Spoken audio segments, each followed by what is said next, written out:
Shalom, Romo. Haris dan Apa semua kabar? teman-teman yang lain. Selamat sore.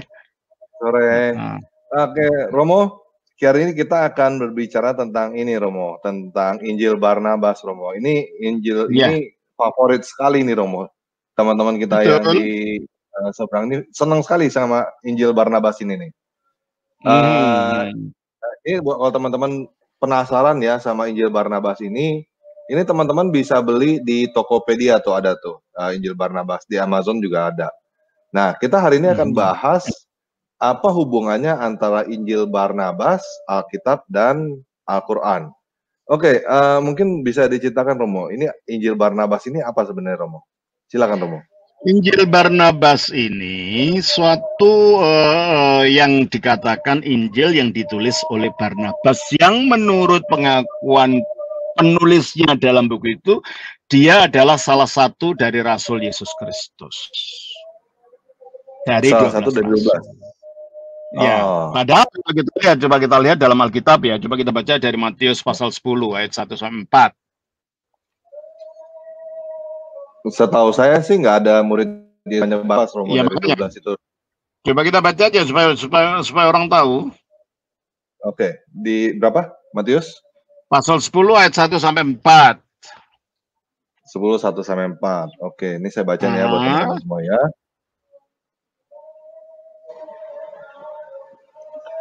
Yesus ayat memanggil ke-12 dari 2 sampai 4. Ya. Oke. Inilah nama ke-12 rasul itu. Pertama Simon yang disebut Petrus dan Andreas saudaranya, 2 orang. Dan yang Zebedeus dan Yohanes saudaranya, 2 orang lagi, 4. Filipus dan Bartolomeus, 2 orang, ini 6 orang jadinya. Thomas dan Matius pemungut cukai, jadi 8 orang. Yakobus anak Alfeus dan Tadeus, jadi 10 orang. Simon orang Zelot dan Yudas Iskariot yang mengkhianati dia, jadi 12. Nggak ada nama Barnabas di sini. Jadi nggak ada Barnabas kan? Barnabas itu bergabung kepada rombongan para rasul yang 12 ini sesudah Yesus naik ke surga. Dan dia adalah orang Lewi dari pulau Siprus, bukan salah satu dari 12 rasul itu. Coba kita baca di dalam kisah Rasul pasalnya yang keempat ya. Di dalam Kisah Rasul pasal 4 kita baca demikian. Kisah Rasul pasal 4 ya. Bentar, pasal 4 atau pasal 5, coba kita lihat di situ.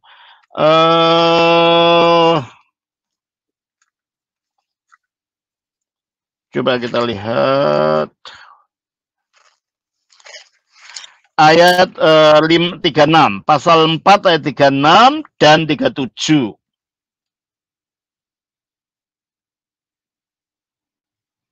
Tolong bacakan. 36, 37. Demikian pula dengan Yusuf yang oleh rasul-rasul disebut Barnabas. Artinya anak penghiburan. Nah. Terus? Dia artinya anak penghiburan, seorang Lewi dari Siprus. Ia menjual ladang miliknya lalu membawa uangnya itu dan meletakkannya di depan kaki murid-muridnya. Berarti kalau gitu dia bukan bagian dari para rasul. Karena dia mempersembahkan itu, uangnya itu kepada para rasul. Berarti hanya memang menurut Injil Barnabas. Kalau menurut Barnabas dia salah satu dari rasul gitu loh. Berarti salah ya, dong Injil Barnabas. Loh ya salah lah. Dari situ aja udah salah gitu loh ya. Coba kita baca di sini. Kita baca sebentar. Dalam pembukaannya, saya baca ini Injil Barnabasnya ya, oke? Injil Barnabas ya. Kita baca dari Injil Barnabas itu dari pembukaannya dulu ya. Gini, Barnabas, Rasul Yesus dari Nazaret, menyerukan Kristus kepada semua mereka para penduduk bumi ini yang mengendaki kedamaian dan penghiburan. Sahabat-sahabat tercinta, Tuhan yang Maha Agung yang mau menajutkan beberapa hari yang telah lewat telah mengunjungi kita melalui nabinya Yesus Kristus dengan membawa ajaran dan seterusnya. Ya, Terus di situ dia mengatakan ayat yang dia sangat anti Paulus, tulisan ini. Dikatakan ini, di antara mereka termasuk juga Paulus yang telah menyelewengkan ajaran. Aku membicarakan semua ini dengan penuh keprihatinan. Atas dasar inilah aku menuliskan kebenaran ini yang telah aku saksikan dan dengarkan selama aku bergaul dan berinteraksi dengan Yesus. Dia tidak pernah bergaul dan berinteraksi dengan Yesus. Karena dia baru datang setelah Yesus naik ke surga. Dan datangnya kepada para rasul yang tadi. Ya? Kalau dengar itu kayaknya dia merasa Paulus dan Yesus hidup sejaman ya, Romo ya, kayaknya ya. Iya, iya. Nah, ini memang dieksploitasi oleh penulis Injil ini karena memang ada ketegangan antara Paulus dan Barnabas dalam Kisah Rasul 16. Coba kita lihat gitu ya. Kisah Rasul pasal yang ke-16 kita baca terjadi ketegangan antara Paulus dan Barnabas. Masalah apa? Masalah siapa yang mau diajak untuk sebentar. 16 atau berapa itu? Oke, kita baca 15. Kisah Rasul 15 ayat 35 sampai dengan ayat yang ke-41. Coba kita baca di situ. Oke. Paulus dan Barnabas tinggal beberapa lama di Antiokhia. Mereka bersama-sama dengan banyak orang lain mengajar dan memberitakan firman Tuhan. Jadi Paulus dan Barnabas, sebentar saya jelaskan. Paulus dan Barnabas memang dikirim dari gereja Antiokhia untuk mengabarkan Injil. Mereka teman sepenginjilan gitu ya. Terus? Tetapi beberapa waktu kemudian berkatalah Paulus kepada Barnabas, "Baiklah kita kembali kepada saudara-saudara kita di setiap kota, di mana kita telah memberitakan firman Tuhan untuk melihat bagaimana keadaan mereka." Tetapi Barnabas ingin membawa juga Yohanes yang disebut Markus. Ini Markus penulis Injil ya, Romo ya. Tetapi Paulus dengan tegas berkata bahwa tidak baik membawa serta orang yang telah meninggalkan mereka di Pamfilia dan tidak mau turut bekerja bersama-sama dengan mereka. Hal itu menimbulkan perselisihan yang tajam sehingga mereka berpisah. Dan Barnabas membawa Markus juga sertanya berlayar ke Siprus. Nah itu, jadi pertengkaran. Sebentar, sudah cukup itu aja. Jadi memang terjadi perselisihan, tapi perselisihan bukan masalah doktrin. Perselisihan masalah siapa yang bisa diajak. Mengapa ya si Barnabas ingin memaksa untuk mengajak Markus? Karena Markus itu ponakannya. Markus itu ponakannya Barnabas gitu loh. Ya. Sementara Paulus tidak mau, karena apa? Di tengah jalan ketika mereka pada waktu itu dalam perjalanan penginjilannya yang pertama, si Yohanes ini meninggalkan mereka karena nggak kuat menahan kesulitannya itu. Jadi Paulus merasa orang ini nggak bisa dipercaya gitu loh. Jadi konfliknya ini bukan konflik masalah ajaran, tapi konflik untuk siapa yang bisa diajak untuk menemani perjalanan itu. Nah, oleh penulis Injil Barnabas ini dieksploitasi seolah-olah konfliknya antara Barnabas dan Paulus itu masalah ajaran, yang ternyata tidak. Dan menurut catatan gereja Ortodoks, menurut catatan sejarah gereja Ortodoks, akhirnya Paulus dan Barnabas bertemu lagi. Dan waktu akhirnya tahun abad keberapa gitu, makam Barnabas akhirnya matinya di Siprus. Di waktu itu dibuka petinya, ternyata di dadanya itu ada Injil Matius dari Barnabas ini. Jadi kalau begitu tidak ada masalah doktrinal gitu loh antara Paulus dan Barnabas. Ini masalah siapa yang mau diajak untuk melayani ini loh, gitu loh. Ngerti? Tetapi di buku Injil Barnabas itu ada perbedaan doktrin antara Paulus dan Barnabas. Loh, gitu iya, makanya dikatakan tadi, dia mengatakan begini dalam tulisannya, si katanya Barnabas ini mengatakan, kata baca, ya,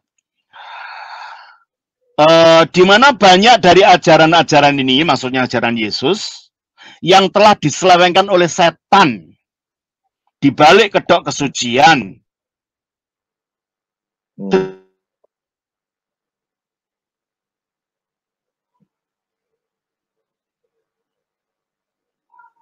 Menghalalkan setiap daging yang najis, di antara mereka termasuk juga Paulus yang telah menyelewengkan ajaran. Aku membicarakan semua ini dengan penuh keprihatinan. Atas dasar inilah aku menuliskan kebenaran ini. Berarti kalau gitu, tujuan dari kitab Injil Barnabas yang katanya ditulis oleh Rasul Barnabas, di mana tidak ada Rasul namanya Barnabas itu, masalahnya adalah masalah doktrinal gitu loh. Jadi eksploitasi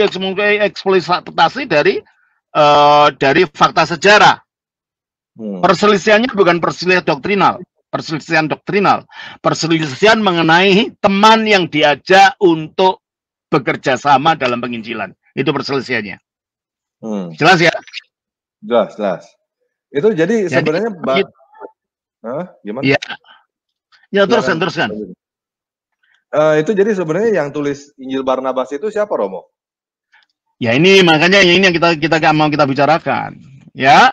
Jadi Injil Barnabas ini, ya, diketemukan oleh seorang sarjana, suami istri, namanya Londale dan Laura Craig, yang menerjemahkan Injil Barnabas pada tahun 1907 dengan suatu penjelasan bahwa dia sendiri tidak percaya validitas dari Injil ini. Dan keterangan daripada Laura Craig ini, karya aslinya itu, akhirnya banyak dikutip oleh para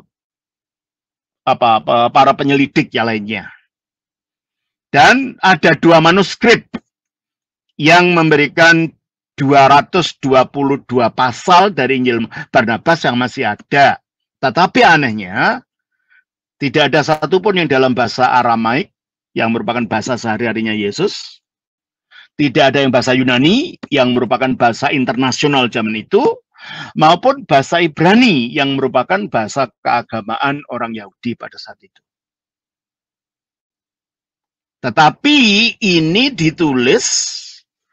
diketemukan dalam bahasa Itali. Bahasa Itali. Dialektus Han. Bahasa Itali. Oh. Padahal bahasa Itali akarnya dari bahasa Latin. Iya, makanya itu berasal dari bahasa Latin. Berarti ini kalau itu yang digunakan bahasa Itali, berarti ini zaman yang sudah jauh dari zamannya Yesus.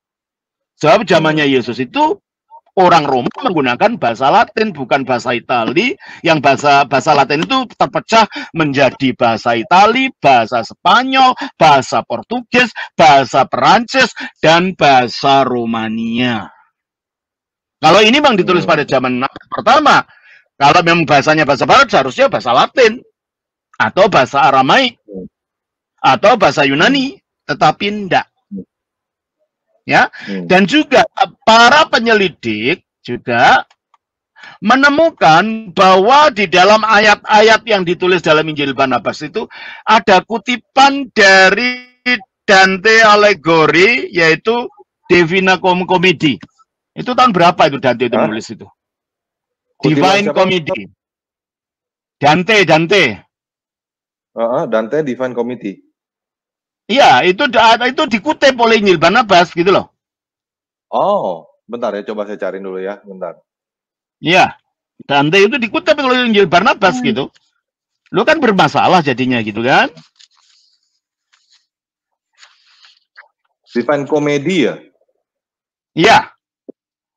Tahun berapa itu? Bentar. Dante Divine Comedy. Tahun 1300-an. Nah, kalau itu, tulisannya Dante itu tahun 1300 dan sudah itu dikutip sama Injil Barnabas, berarti Injil Barnabas itu lebih lambat dari Dante, lebih muda. Jelas gak? Dante Komedi ini apa nih Romo maksudnya nih? Ini poem ya? Puisi ya? Ini itu poem yang menjelaskan tentang surga, tentang neraka dan lain-lain. Dan di situ si Injil Barnabas itu di dalam Injil Barnabas ayat 178 menyebutkan tentang adanya 9 tingkat surga. Mengatakan 9 tingkat surga ini si Dante. Dan ini bertentangan dengan Quran. Sebab Quran mengatakan surga itu tingkatnya 7. Coba kita baca dalam surah 2 ayat 29. Surah 2 29. Dia dalam kurung Allah menciptakan segala apa yang ada di bumi untukmu. Kemudian dia menuju ke langit, lalu dia menyempurnakannya menjadi 7 langit. Iya toh, 7 langit atau 7 surga, tingkat 7. Tapi kenapa Barnabas mengatakan 9? Yang 9 itu padahal itu yang mengatakan Dante.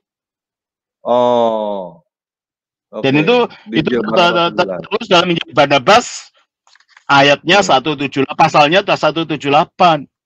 Dari sini kelihatan bahwa ini tidak ditulis pada abad pertama. Masa abad pertama mengutip tulisan pada abad ke-14? Ya kan? Ya, betul. Itu. Nah, ada problema lagi. Kelihatannya si penulis Injil Barnabas ini tidak tahu bahasa Yunani yang merupakan bahasa internasional waktu itu. Tidak pula tahu bahasa Ibrani. Kenapa? Coba kita baca. Bacakan ya. Ini saya tunjukkan ininya. Ya, coba kelihatan nggak di situ? Kekecilan, Romo nggak kelihatan. Jelas ya, saya baca aja. Baca aja, Romo. Injil Yesus yang sebenarnya yang disebut Kristus adalah seorang nabi yang baru. Berarti menurut Injil Barnabas ini sendiri, Yesus itu disebut Kristus. Ya kan? Tapi kita baca dalam pasal 82 ayat 3 dari Injil Barnabas. Pasal 82 ayatnya yang ketiga dari Injil Barnabas ini, coba dengarkan ini. Yesus menjawab, sungguh aku ini diutus kepada bangsa Israel sebagai seorang nabi yang membawa misi penyelamatan. Tetapi setelahku akan datang seorang Mesias yang diutus Allah untuk semua penduduk di seluruh dunia. Jadi kalau begitu Yesus bukan Mesias, tapi Kristus. Tapi Kristus gitu loh. Padahal Mesias itu sama. Ucapan Yunani untuk kata Ibrani Hamasia, yang kalau bahasa Yunani sendiri bunyinya Ho Christos atau Kristus. Ini kan bingung orang ini. Di satu sisi mengatakan Injil Yesus yang sebenarnya yang disebut Kristus, berarti Yesus itu Kristus. Tapi di dalam ayat pasal 82 ini dia bukan. Akan datang Mesias yang lain gitu kan? Coba kita baca juga pasal 96 ayat 2 dan 3. Pasal 96 Injil Barnabas 96 ayat 2 dan 3. Kita baca begini, ya. 96.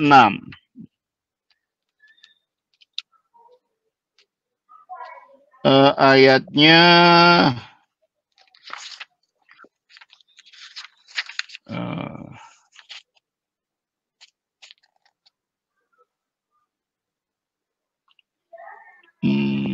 tadi nggak saya beri tanda, tapi karena panjang itu ayat-ayatnya itu panjang-panjang gitu. Jadi dia mengatakan tentang Mesias itu.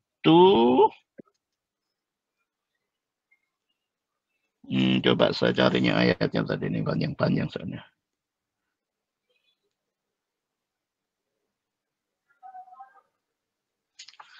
Ayatnya di mana mengatakan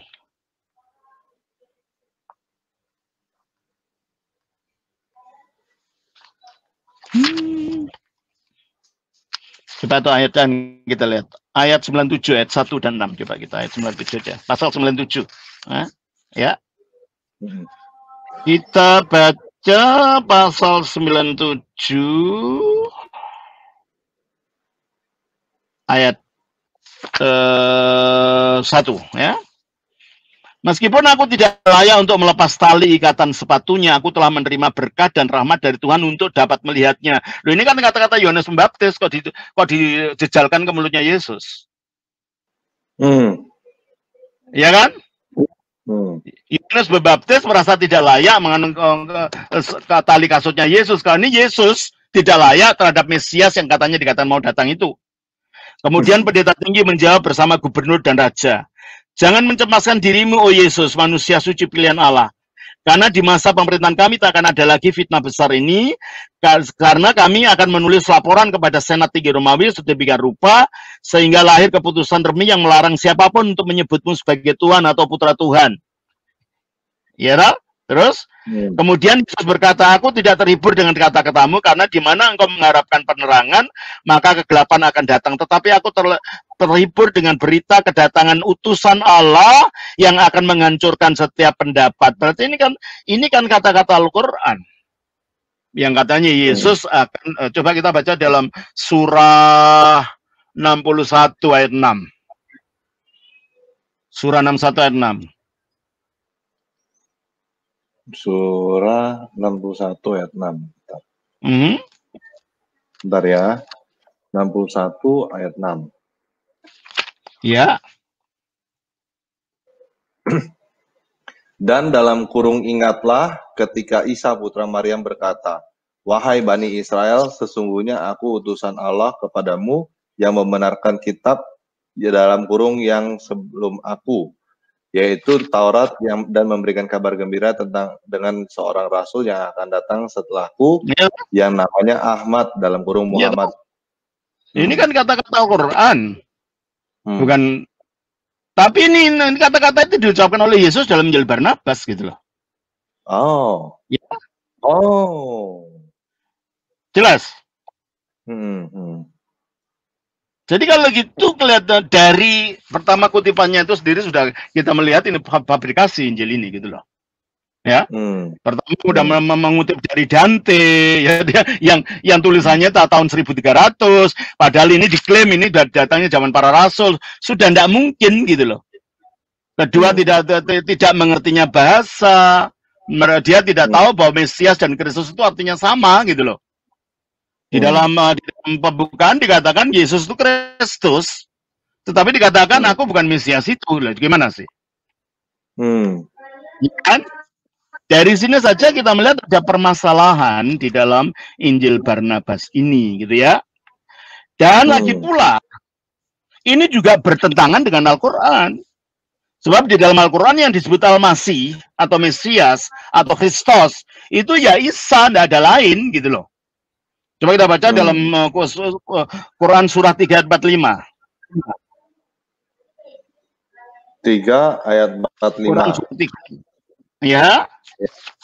Dalam ruhlah ketika para malaikat berkata, wahai Maryam, sesungguhnya Allah telah menyampaikan kabar gembira kepadamu tentang sebuah kalimat dalam kurung firman darinya, yaitu seorang putra. Namanya Al-Masih, Isa putra Maryam. Jadi menurut Quran yang disebut Al-Masih itu siapa? Menurut Quran yang disebut Al-Masih itu siapa? Isa putra Maryam. Injil Barnabas Isanya sendiri, Yesusnya itu menolak dirinya Al-Masih, menolak dirinya sebagai Mesias. Ini apa tidak bertentangan dengan Quran? Bertentangan pula dengan Alkitab. Bagaimana tulisan semacam ini bisa dipercayai gitu loh? Jadi kalau teman-teman Muslim mengutip Barnabas, berarti Injil itu sebenarnya bilang Al-Quran salah ya, Romo ya? Injil Barnabas itu. Lah ya, dan seharusnya saudara Muslim bersama dengan orang Kristen menolak Injil ini karena ini Injil palsu, bertentangan dengan Alkitab, bertentangan pula dengan Al-Quran. Iya kan? Coba kita baca juga di dalam surat An-Nisa ayat 157, surah 4 ayat 157.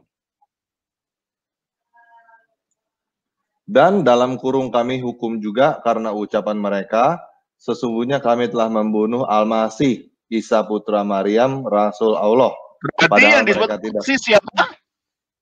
Isa putra Maryam. Isa putra Maryam. Tidak ada ceritanya dalam Al-Quran. Muhammad Al-Masih itu tidak ada. Yang ada ya Isa Al-Masih, sama dengan Alkitab gitu kan. Coba kita baca di dalam Injil Matius 1 ayat 17.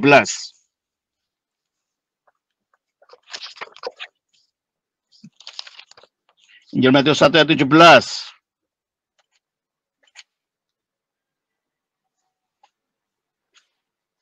Tolong bacakan. Jadi seluruhnya ada 14 keturunan dari Abraham sampai Daud. 14 ayat yang ya betul. Terus 14 keturunan dari Daud sampai pembuangan Babel, dan ke-14 keturunan dari pembuangan ke Babel sampai Kristus. Ayat 16. Yakub memperanak Yusuf, suami Maria, yang melahirkan Yesus yang disebut Kristus. Nah, berarti menurut Alkitab juga yang disebut Kristus atau Al-Masih atau Mesias itu Yesus. Sementara dalam Injil Barnabas, Yesusnya menolak dirinya disebut Kristus, Mesias. Jadi bukan saja ini bertentangan dengan Alkitab, ini bertentangan dengan Al-Quran juga. Ya tak? Kita baca juga dalam Yohanes 1 ayat yang ke-41. Dari mana? Yohanes 1 ayat 41. Yohanes 1 ayat 41.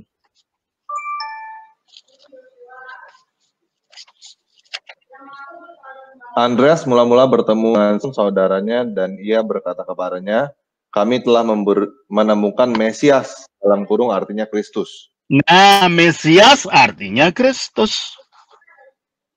Nah, di sini dalam Injil Barnabas ini pembukanya mengatakan Injil Yesus yang sebenarnya yang disebut Kristus. Tetapi di dalam pasal 282 ayat yang ketiga dari Injil Barnabas mengatakan Yesus menjawab, sungguh aku ini diutus kepada bangsa Israel sebagai seorang nabi yang membawa misi penyelamatan, tetapi setelahku akan datang seorang Mesias. Berarti kan dia bukan Mesias kalau gitu. Ya. Kitab yang palsu gini, yang bertentangan dengan Quran, bertentangan dengan Injil, masa ini dianggap kita benar gitu loh. Dan identitas penulisnya pun ternyata bukan rasul dari 12 rasul, ternyata enggak. Orang yang datang kemudian datang kepada rombongan para rasul. Jelas ini? Jadi ada di situ. Dan ada hal yang lain yang bertentangan dengan informasi dari Quran adalah bahwa menurut Injil Barnabas, Maria itu melahirkan tanpa rasa sakit. Coba saya baca dalam Injil Barnabas 3 ayat 3. Ya, dikatakan begini, ya. Karena alasan inilah Yosef meninggalkan Nazaret, sebuah kota di Galilea, dengan istrinya Maria yang tengah mengandung menuju Bethlehem. Karena ini adalah kota asalnya. Ia termasuk dalam garis keturunan David. Agar ia dapat didata berdasarkan surat keputusan Kaisar. Begitu tiba di Bethlehem, sebuah kota kecil, dan banyak penduduknya terdiri dari orang-orang asing, Yusuf tidak menemukan tempat untuk menginap sehingga dia memilih tinggal di luar kota dan menempati gubuk yang biasanya ditempati penggembala domba sebagai tempat berteduh. Ketika Yosef menginap di sana selama beberapa hari, ketika itulah telah tiba saatnya bagi Maria untuk melahirkan. Pada saat melahirkan, sang perawan Maria dikelilingi oleh cahaya yang sangat terang dan melahirkan bayinya tanpa merasa kesakitan sedikit pun. Kemudian dia menggendong dan menyelitu bayinya dengan kain baju dan seterusnya. Ini bertentangan dengan Al-Quran, di mana Maria melahirkan tanpa rasa sakit. Coba kita baca dalam Quran surah 19 ayat 23. Bentar ya, surah 19 ayat 23. Kemudian rasa sakit akan melahirkan memaksanya dalam kurung bersandar pada pangkal pohon kurma. Dia Jadi dalam menurut kurung Maryam berkata, ya teruskan. Teruskan. "Wahai, betapa baiknya aku mati sebelum ini, dan aku menjadi seorang yang tidak diperhatikan dan dilupakan." Ya. Oh, Jadi merasa menurut sakit. Quran, Maria waktu sebelum melahirkan dia merasa kesakitan sampai ingin mati rasanya, saking sakitnya. Nah, Injil Barnabas mengatakan di dalam ayat tadi, pada saat melahirkan sang perawan Maria dikelilingi oleh cahaya yang sangat terang dan melahirkan bayinya tanpa merasa kesakitan sedikit pun. Dan penjelasan tentang Maria melahirkan tanpa rasa sakit itu muncul pada abad pertengahan di gereja barat sebagai suatu legenda saleh gitu loh. Ya bukan ajaran resmi gereja, tapi ada orang-orang yang punya ide bahwa Maria melahirkan tanpa rasa sakit. Itu tidak ada ajaran dalam Alkitab. Itu tidak ada ajaran dari Quran. Nah, kok si Barnabas kalau itu zaman hidupnya zaman para rasul, kok ngikuti tradisi abad pertengahan di gereja barat? Berarti penulisnya memang berada di negara barat waktu itu, di Eropa barat sekarang. Oh. Bukan di Palestina, bukan di Syria. Jelas ya? Itu tadi maksudnya legenda, itu maksudnya cerita rakyat atau dongeng gitu ya Romo ya? Cerita rakyat aja, cerita rakyat. Bahwa Maria tidak merasa sakit waktu melahirkan. Iya, iya. Oh, oke. Menarik kan? Menarik. Iya. Jadi ini bertentangan dengan Alkitab dan bertentangan dengan Al-Quran juga gitu loh. Seharusnya orang Islam dan Kristen bekerjasama mengatakan ini kitab suci dan tidak layak untuk disebar-sebarkan. Kenapa? Ini menentang Quran, gitu kan? Bukan hanya itu saja, yang lebih menarik, menurut Yesusnya Injil Barnabas, babi itu halal. Oh. Menarik kan? Coba kita baca Injil Barnabas 2 ayat 5. Ya. Injil Barnabas pasal 32 ayat 5. Oh, masih banyak lagi sebenarnya kalau kita teliti bacanya. Saya hanya menunjukkan beberapa indikasi saja, tidak semuanya ya. Kita baca dari Injil Barnabas 32 ayat yang ke 5.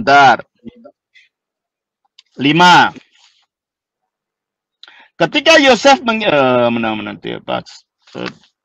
saya salah buka 32 ayat 5, maaf ya.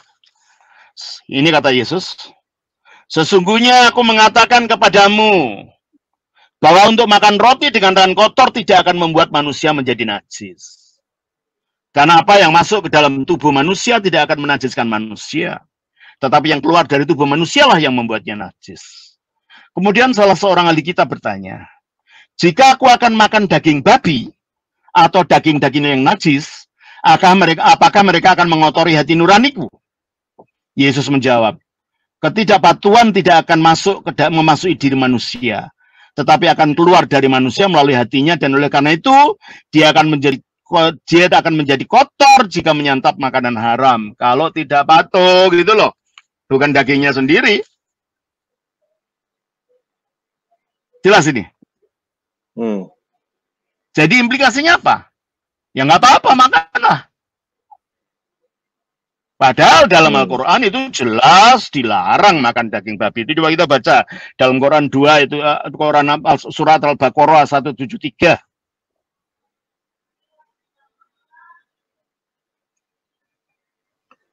Sesungguhnya dia hanya mengharamkan atasmu bangkai, darah, daging babi, dan dalam kurung daging hewan yang disembelih dengan menyebut nama selain Allah. Ya, jadi menurut Quran daging babi itu haram, tetapi menurut Injil Barnabas Yesus menghalalkan daging babi. Gimana ini? Ini kan bertentangan dengan Quran kalau gitu loh. Apakah bisa dipercaya Injil ini? Ya kan? Karena ajarannya bertentangan dengan ajaran Al-Quran itu sendiri, gitu ya. Satu lagi, menunjukkan bahwa si penulis Injil Barnabas itu tidak pernah tinggal di Palestina, di Israel sana. Karena dia tidak tahu geografi tanah Palestina. Coba kita baca dalam Injil Barnabas pasal 20 ayat 1. Injil Barnabas pasal 20 ayatnya yang ke-1. Dikatakan begini.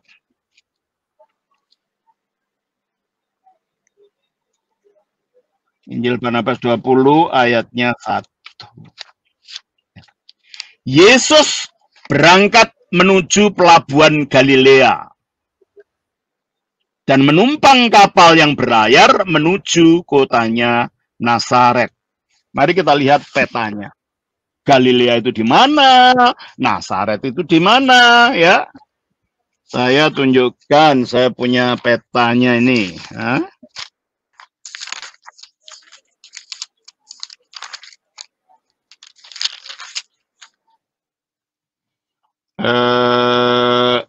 Galilea itu sebenarnya nama suatu provinsi ya, provinsi sebelah utara gitu ya.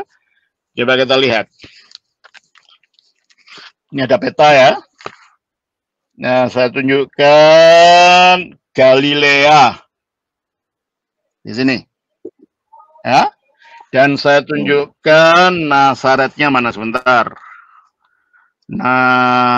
Nazaretnya di sini. Galileanya di sini. Loh, Nazaret itu tempatnya tinggi di bukit. Saya udah ke sana.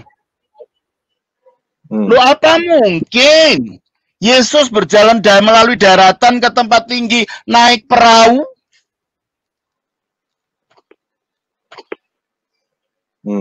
Apa perahu terbang? Dikatakan dalam ayat ini, dalam Injil Barnabas ini, ya, dikatakan begini. Yesus berangkat menuju ke pelabuhan Galilea dan menumpang kapal yang berlayar menuju kotanya Nazaret. Oke. Tidak, Nazaret mana itu mana? Mungkin saya kasih lihat ini lebih kelihatan ini, Romo. Iya, coba Nazaretnya di mana coba lihat. Laut Galilea nih. Lautnya bukan laut. Ini di sini Galilea itu sini. Ini nih Galilea. Ya. Nah, coba yang ngecek itu ngecek. Ya, mana. Ini yang warna merah ini. Nazaretnya. Iya, ini Nazaret. Ini Nazaret ini. Iya. Kan nggak mungkin naik perahu ke sini lewat daratan. Hah? Perahu terbang, Romo. Nazaret bukan terletak di pinggir pantai. Di bukit. Saya sudah kesana 2 kali. Itu di bukit. Oh, dari Galilea ke Nazaret naik perahu gimana? Menunjukkan penulisnya ini tidak pernah hidup di tanah yang dikatakan dia hidup itu. Ya. Dia tidak tahu wilayah di situ. Berarti ini Barnabas palsu. Ngaku-ngaku gitu loh. Jelas ya? Jelas itu. Nah, kita lanjutkan juga. Itu tadi berlayar dari Galilea menuju Nazaret tuh kayak kita di Indonesia ini ngomong dari Pelabuhan Ratu atau dari Pelabuhan Tanjung Priok menuju Puncak ya, Romo ya, dengan perahu gitu ya. Iya, terutama kecuali kalau itu perahunya Dampu Awang dalam dongeng itu. Perahu yang bisa terbang itu. Perahu terbang. Iya, perahu terbang ya. Terus ada lagi yang bermasalah adalah dia nggak tahu sejarah. Coba kita baca di dalam Injil Barnabas pasal 3 ayat 1. Di dalam Injil Barnabas pasal 3 ayat yang ke-1 dikatakan mengenai kelahiran Isa, kelahiran Yesus. Yang berkuasa di Yudea saat itu adalah Herodes berdasarkan keputusan Kaisar Agustus. Sedangkan Pilatus menjabat sebagai gubernur dalam wilayah keagamaan Anas dan Kayafas. Oleh karena itu berdasarkan perintah Kaisar Agustus, semua wilayah yang dikuasai dilakukan ke pendataan penduduk. Oleh karena itulah setiap warga pulang kembali ke daerah asal masing-masing. Karena alasan inilah Yusuf meninggalkan Nazaret, sebuah kota di Galilea, dengan istrinya Maria yang tengah mengandung menuju Bethlehem, dan seterusnya. Akhirnya berbicara tentang kelahiran Yesus. Jadi menurut Injil Barnabas, Yesus lahir ketika Pilatus menjadi gubernur. Secara sejarah itu salah total. Karena Pilatus baru diperintahkan oleh pemerintah Romawi untuk menjadi wali negeri di Yudea pada tahun 27.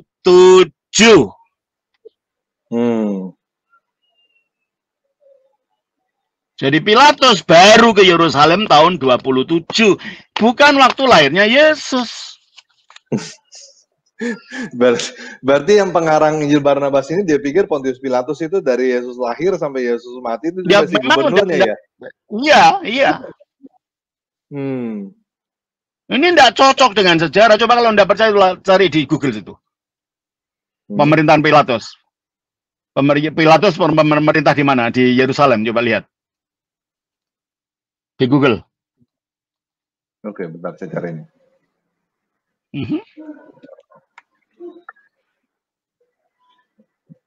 Pontius Pilate.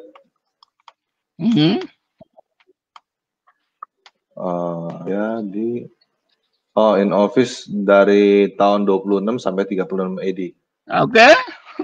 In office tahun berapa?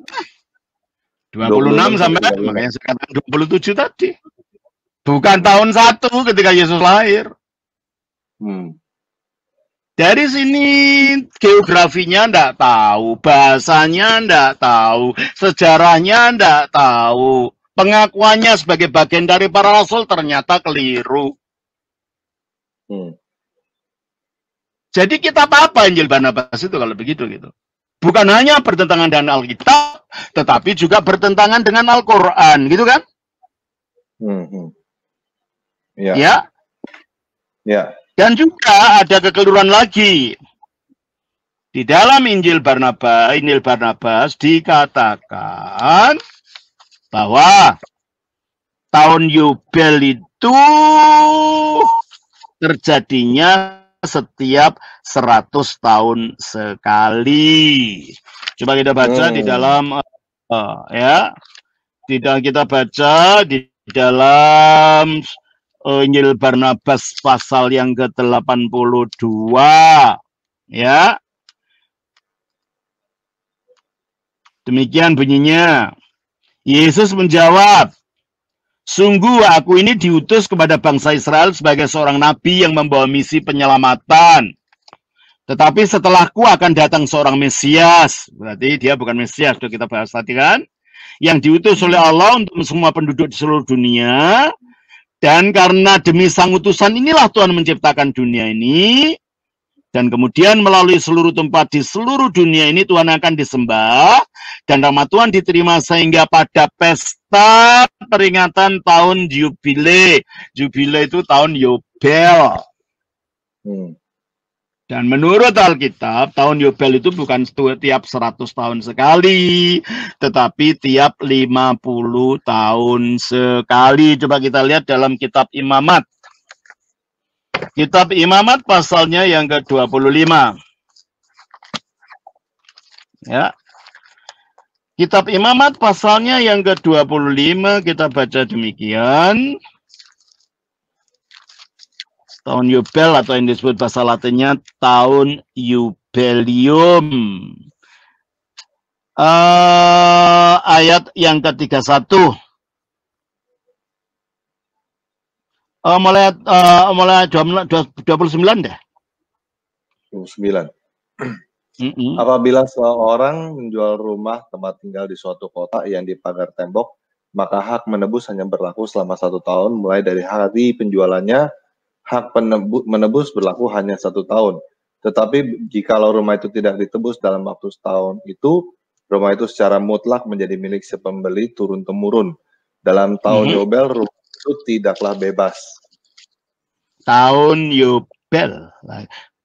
Dari mana kita tahu tahun Yobel itu adalah 50 tahun?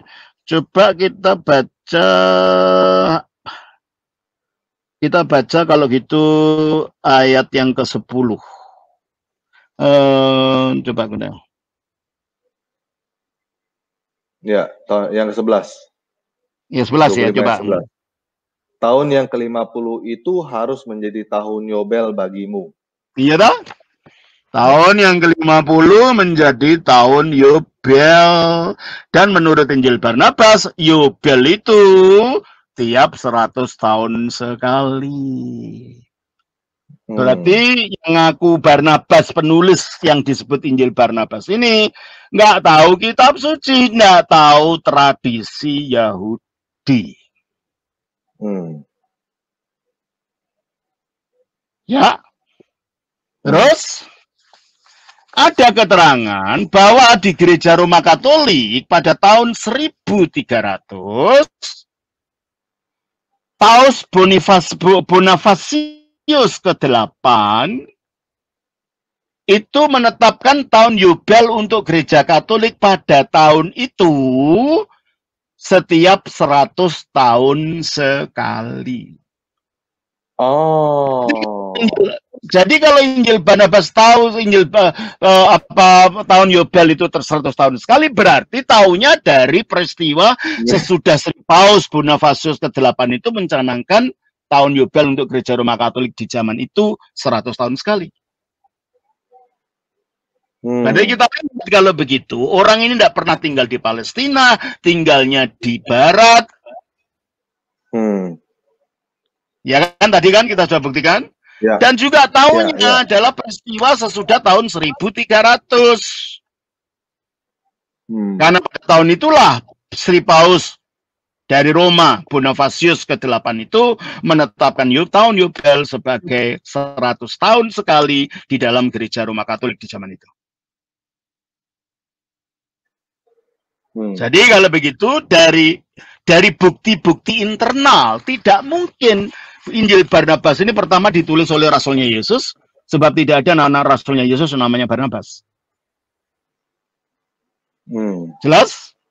Dan kedua, dia tidak mungkin orang Yahudi, karena bahasa Ibrani tidak ngerti, bahasa Yunani tidak ngerti, bahasa Aramaik tidak ngerti, bahasa Latin pun tidak bisa.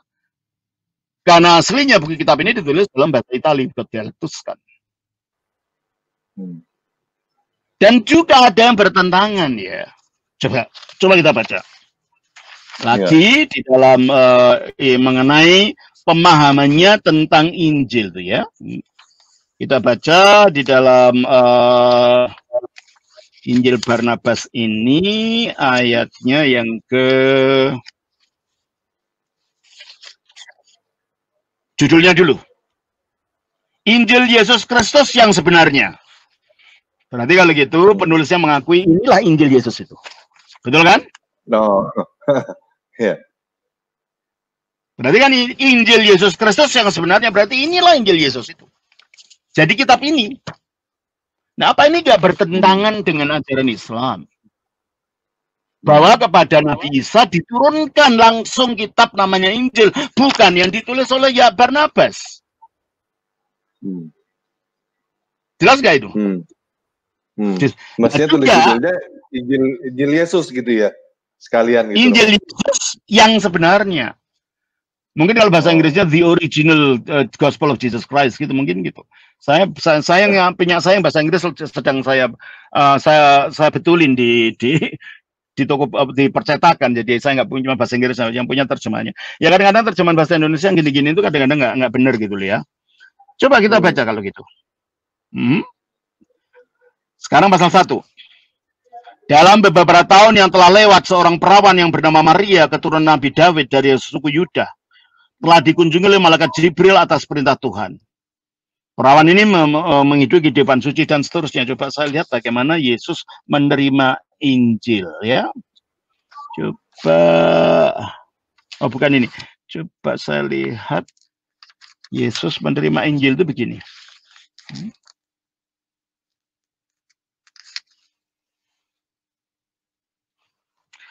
Bagaimana cara Yesus menerima Injil itu?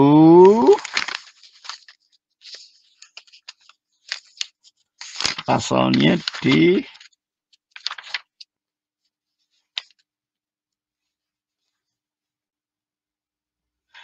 coba pasalnya 10. Memasuki usia 30 tahun, Yesus, sebagaimana dia katakan sendiri kepadaku, maksudnya Barnabas, yang ngakunya nulis Injil ini, pergi ke Gunung Zaitun bersama dengan ibunya untuk mengumpulkan buah zaitun.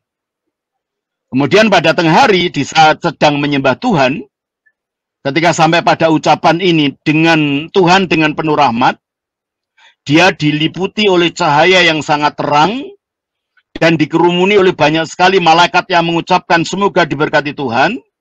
Malaikat Gabriel yang tampak seperti sebuah cermin yang bersinar menyampaikan sebuah kitab yang ditanamkan ke dalam hati Yesus.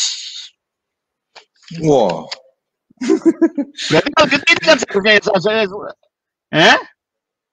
kitab yang ditanamkan di hati Yesus inilah yang seharusnya Injil yang asli itu, gitu kan?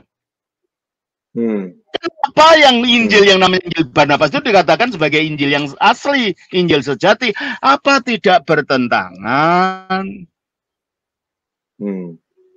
Bertentangan dengan ajaran Quran juga bahwa Injil itu diberikan kepada Nabi Isa, bukan ditulis oleh muridnya.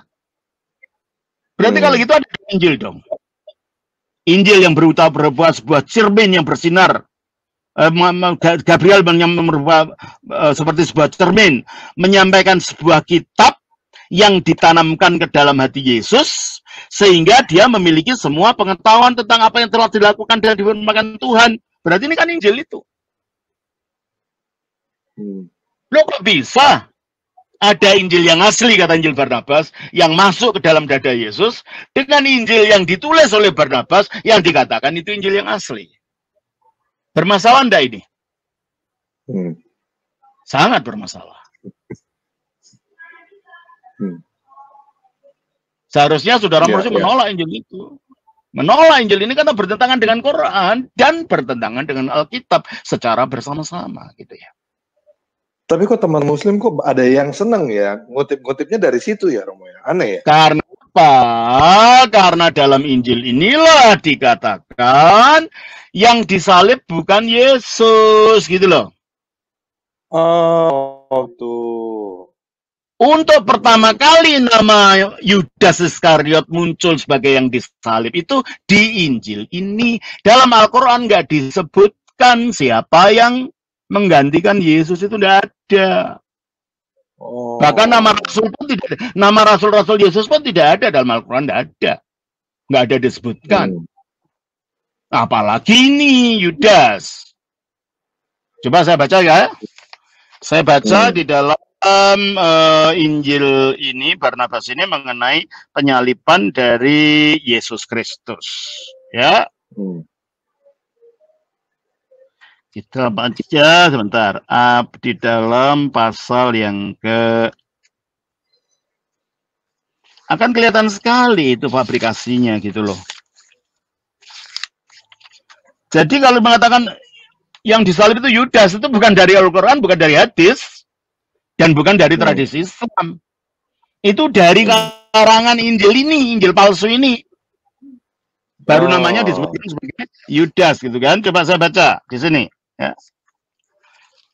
Dari Injil Barnabas pasal 215. Ketika para tentara dengan bimbingan Yudas telah berada dekat dengan tempat persembunyian Yesus, Yesus ketika itu mendengar suara orang banyak yang sedang mendekat, sehingga dengan perasaan cemas dia masuk ke dalam rumah. Sedangkan ke-11 murid sedang tidur pulas. Dalam Alkitab tidak ada Yesus masuk rumah, itu di Taman Getsemani ini terjadi. Kalau ini yang dimaksud, ya tak? Kemudian Tuhan mengingat hambanya sedang berada dalam bahaya, telah memerintahkan malaikat-malaikat Gabriel, Mikael, Rafael, dan Uriel untuk mengambil Yesus keluar dari alam dunia ini. Malaikat-malaikat suci ini datang dan mengambil Yesus melalui pintu yang menghadap ke selatan.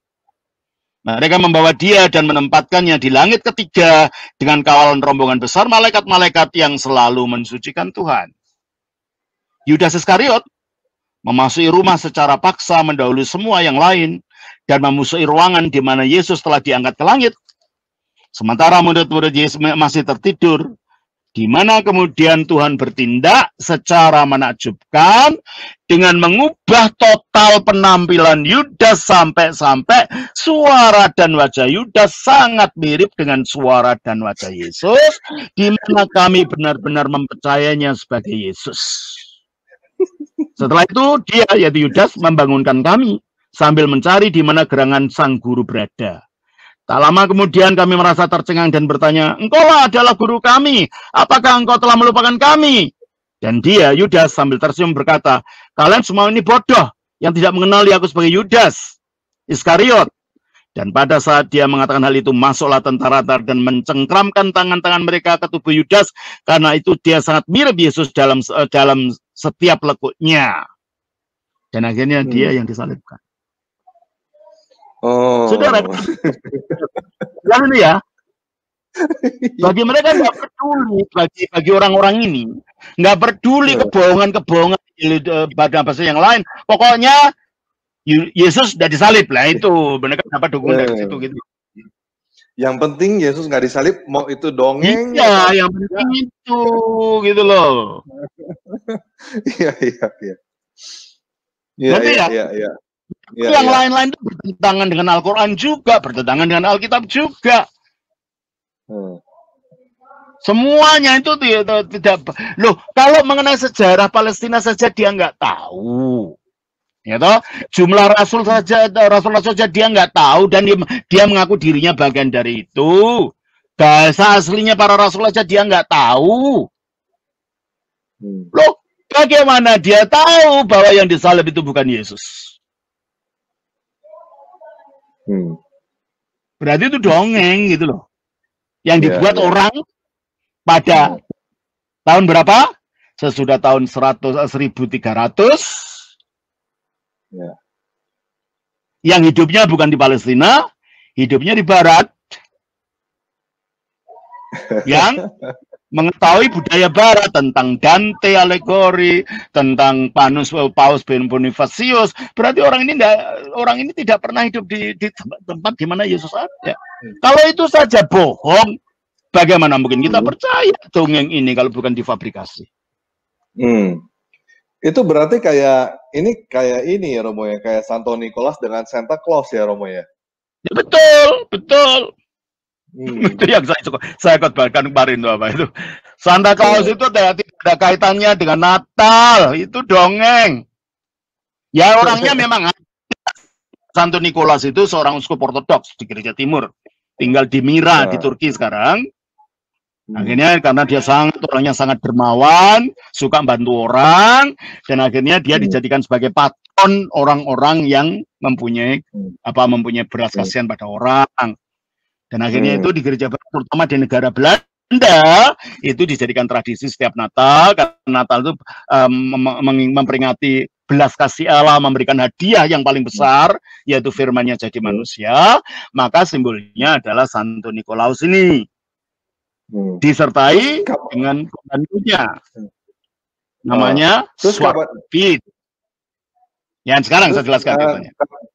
Kapan dapat perusahaan terbangnya Romo?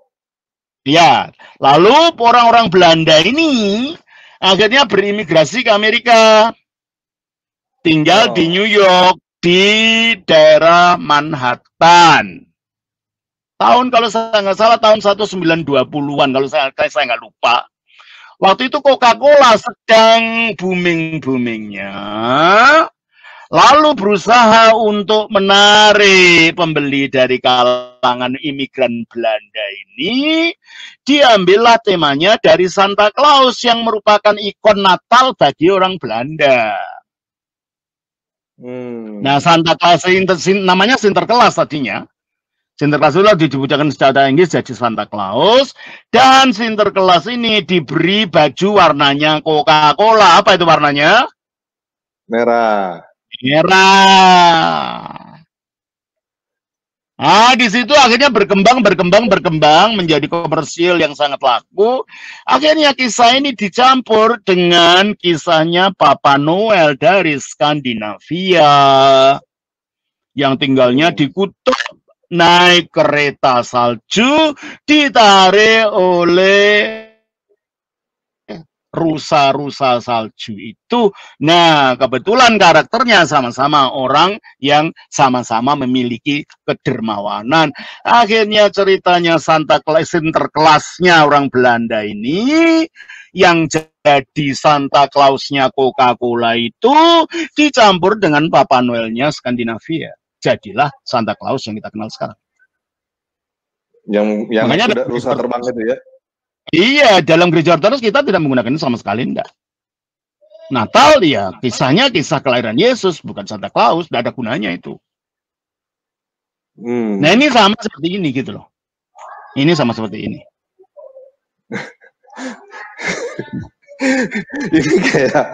Jadi kayak gini loh. Ini jadi kayak anak-anak kecil yang yang dari kecil gitu dengerin ceritanya Santa Claus, dia pikir Santa Claus itu cerita sungguhan gitu, Romo ya. Iya, ini kayak gini. Yudas yang disalib itu kayak cerita sungguhan.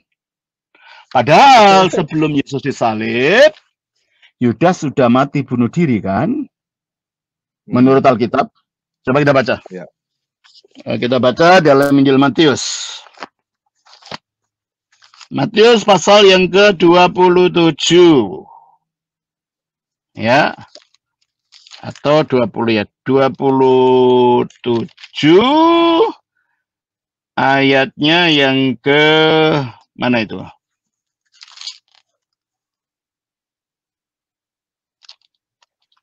Yudas meninggal itu di mana itu?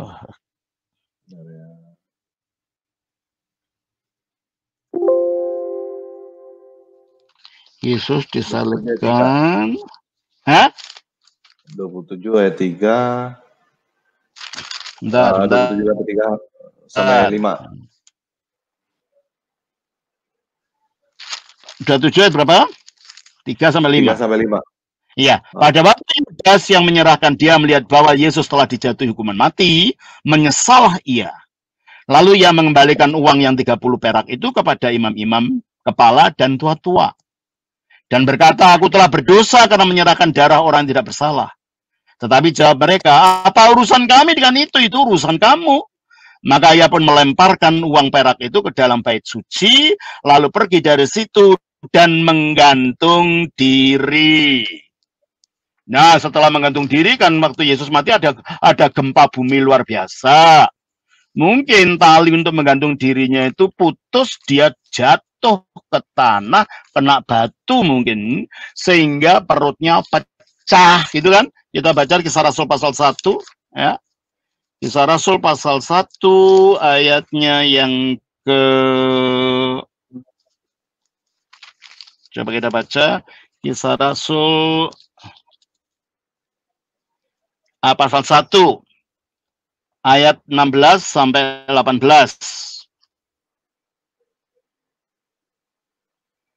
Hai saudara-saudara, haruslah genap nas kitab suci yang disampaikan Roh Kudus dengan perantaraan Daud tentang Yudas, pemimpin orang-orang yang menangkap Yesus itu.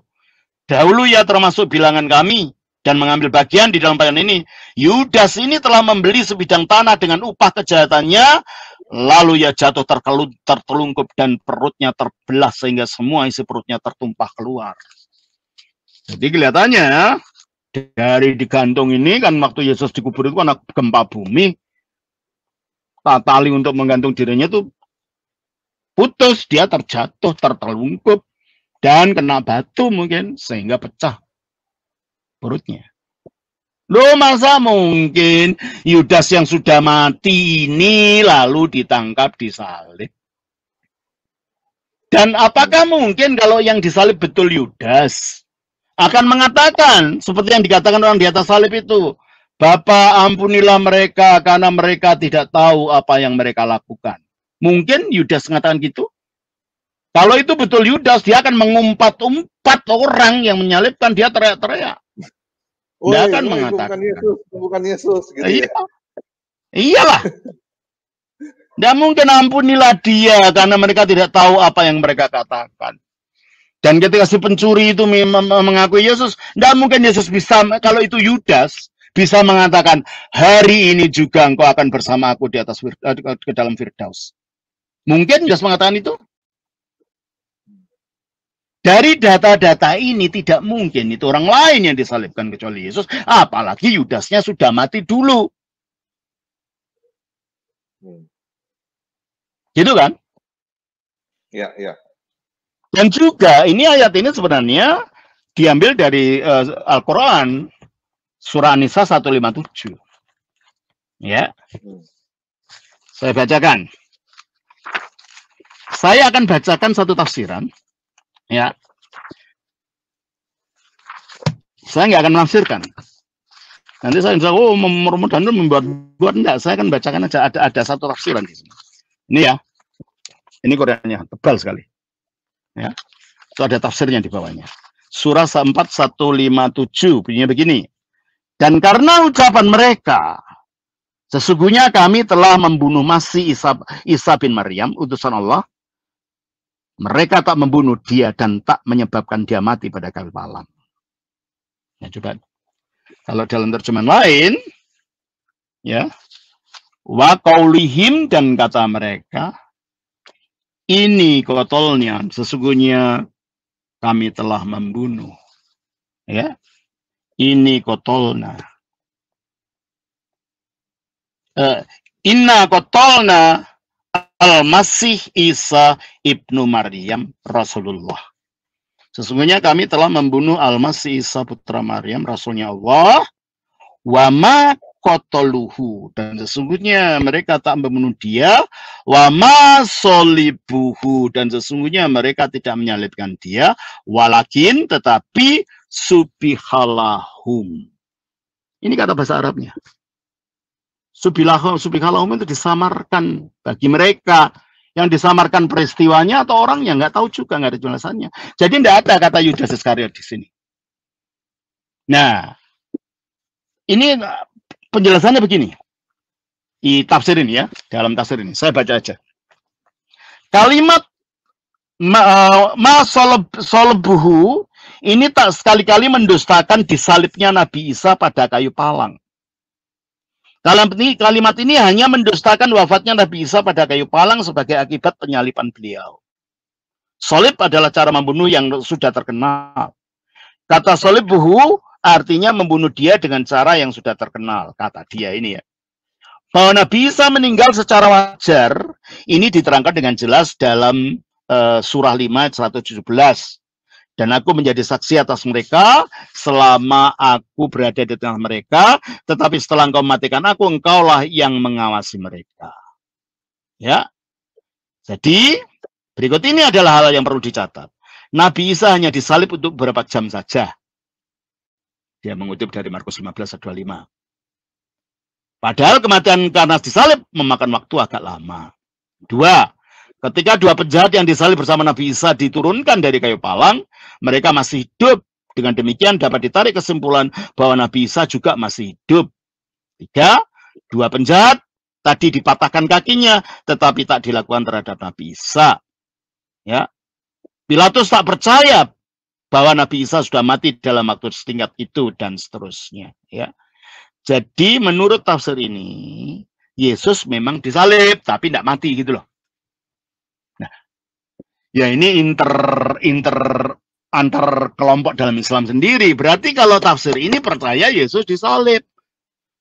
Bagaimana mungkin ayat yang sama bisa ditafsirkan begini? Yang satu mengatakan menolak penyaliban, yang satu mengatakan memang ada penyaliban, memang Yesus disalib. Ya itu terserah. Itu menunjukkan bahwa tafsiran itu tidak konklusif. Bahwa memang Isa tidak disalib, ternyata dia mengatakan Isa disalib, gitu, hanya tidak mati gitu. Nah, pertanyaan kita bagi kita orang Kristen, nah bagaimana bisa disisipkan kata Yudas yang tidak ada di situ?